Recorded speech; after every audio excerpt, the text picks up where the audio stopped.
யோனத்தானுடைய ஆயுததாரி. அதுவும் பைபிள் சொல்லும்போது அந்த யுத்தத்தை அவங்க ஆரம்பிக்கும் போது சவுலுடைய கையிலையும் யோனத்தானுடைய கையிலையும், இவங்க 2 பேருடைய கையில மட்டும்தான் பட்டயம் இருக்குது, வேற யாருடைய கையிலையும் பட்டயம் இல்லை. ஆனா எதிராய் நிற்கிற கூட்டம் மகா பெரிய கூட்டம், ஒரு மலையின் மேல திரளான கூட்டம் நடக்குது. அப்பதான் யோனத்தான் தன்னுடைய வேலைக்காரனை கூப்பிட்டு சொல்றாரு, வா நம்ம அந்த தனயத்திற்கு போவோம், வா கர்த்தர் ஏதாவது நமக்கு செய்வாரு.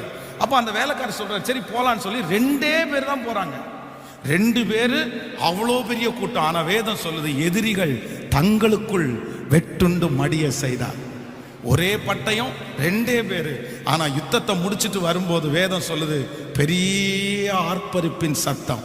அப்போ நான் நம்புறேன், உங்கள்கிட்ட இருக்கிறத வச்சு நீங்க ஒண்ணுமே கணக்கு போட வேண்டாம். நம்முடைய ஆண்டவர் ரொம்ப பெரியவர். யார் அப்படி கலங்கி போய் இந்த ஜெபத்தில் நீங்க கலந்து கொள்றீங்கன்னு தெரியல.